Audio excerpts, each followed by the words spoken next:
बच्चों आज हम देखने वाले हैं मलेरिया। मलेरिया किससे होता है बच्चों? तो मलेरिया होता है हमारा प्रोटोजोअल डिसीज है। ये प्रोटोजोअल डिसीज कौन होकर करता है? तो ये होकर करता है बच्चों हमारा फीमेल एनाफिलस मस्किटो रहता है, फीमेल एनाफिलस मस्किटो रहता है, वो हमारा क्या प्रोड्यूस करता है बच्चों? मलेरिया प्रोड्यूस करता है। अब मलेरिया किससे, कौन सा डिसीज है? मलेरिया हमारा पर्टिकुलरली प्रोटोजोअल डिसीज है जो प्रोटोजोआ की वजह से होता है। स्पेशली कौन सा प्रोटोजोआ? तो जिसका नाम है हमारा प्लाज्मोडियम। प्लाज्मोडियम के हमारे कितने स्पीशीज है बच्चों? स्पेशली तो 4 स्पीशीज है। एक है हमारा plasmodium vivax, plasmodium malaria, plasmodium falciparum and plasmodium ovale. बच्चों ये जो हमारा मलेरिया है, ये मलेरिया हम बोलते हैं ना, जैसे जहरीला मलेरिया हो गया, डेंजरस मलेरिया हो गया।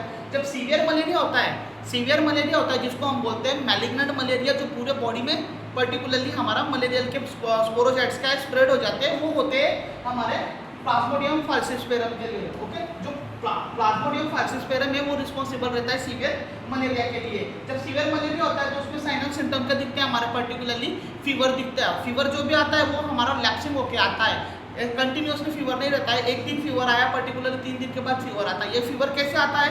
जब हमारे आरबीसी रप्चर होते हैं, रप्चर होने के बाद पर्टिकुलरली हमारा वहाँ से जो सेल निकलते हैं, जो केमिकल्स निकलते हैं, they are the responsible for the occurring of fever. The fever होता है, कोल्ड होता है, कफ होता है। अब हम देखेंगे बच्चों की जो हमारे पैरासाइट्स है, पैरासाइट की साइकिल्स कैसे होती है। अब यहाँ पे हमारे 2 वेक्टर होते हैं। कितने वेक्टर होते हैं?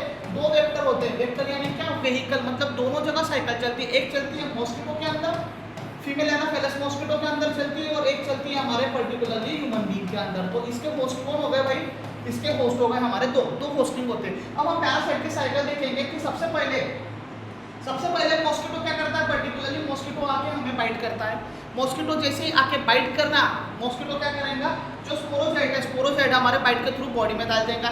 जैसे स्पोरोसाइट बाइट करते हुए बॉडी में डाला तो वो स्पोरोसाइट कहाँ जाएगा? वो जाएगा हमारा लीवर के पास। लीवर क्या करेगा? उस स्पोरोसाइट को क्या करेगा? पर्टिकुलरली उसकी ग्रोथ बढ़ाएगा, रीच करेगा। जैसे ही उसकी ग्रोथ बढ़ी उसके बाद क्या करेगा?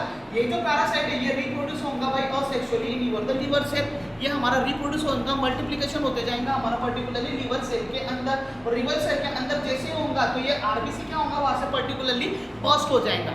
हर 3 दिन में हमारा ये आरबीसी बर्स्ट होगा। और जैसे आरबीसी बर्स्ट होगा, आप देख रहे हैं कि पर्टिकुलरली आरबीसी में से सेल ऑर्गेनेल और कुछ केमिकल कंस्टिट्यूएंट बाहर निकल रहे हैं। अब ये जो केमिकल कंस्टिट्यूएंट है, ये पैरासाइट अगेन रिप्रोड्यूस, पैरासाइट क्या करेगा? Again the reproduction of your the asexually way in your the blood cell. जैसे ब्लड सेल में पर्टिकुलरली वो अगेन असेक्सुअली रिप्रोडक्शन करना स्टार्ट करेगा, पर्टिकुलरली आरबीसी को और ब्रश करेगा। और जैसे ही ये आरबीसी के अंदर का न्यूट्रिएंट आपका रिलीज होगा, तब जाके आपको पर्टिकुलरली फीवर होगा। और ये आरबीसी बस्टिंग जो होंगी ना, वो हर 3 दिन में होंगी, हर 3 दिन में होगी। इसीलिए मलेरिया में पर्टिकुलरली परमानेंट और कंटिन्यूसली आपका फीवर नहीं होता है, रिलैप्सिंग होता है 2 और 3 दिन के बाद। और वो कैसे आता है? Because of the releasing of fever this blood.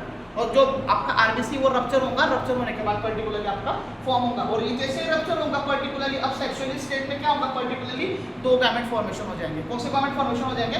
Gametocyte formation हो जाएगा। और यही गैमेटोसाइट्स को कौन लेके जाएगा भाई? हमारे ही बॉडी से अनदर फीमेल एनाफिलस मॉस्किटो क्या करेंगे? उस गैमेट्स को ले जाएगा। उस गैमेट्स का क्या करेंगे? अपने ही बॉडी के गट में ले जाएगा। वहाँ पे हमारा अल्कलाइन पीएच होता है, वहाँ पे पर्टिकुलरली क्या करेगा? इस गैमेट्स का फर्टिलाइजेशन करेगा गट्स के अंदर। फर्टिलाइजेशन करने के बाद पर्टिकुलरली वो again the formation of your the sporocyte, और जो स्पोरोसाइट है पर्टिकुलरली न्यू ह्यूमन बीइंग के अंदर पर्टिकुलरली प्रोड्यूस कर देगा। मतलब देखो यहाँ पे वेक्टर 2 हुआ, एक हमारा स्पोरोसाइट का डेवलपमेंट हुआ कहाँ पे? ह्यूमन लीवर सेल में हुआ। और दूसरा क्या हुआ? मॉस्किटो के गट में particularly. This is the the malaria. Thank you.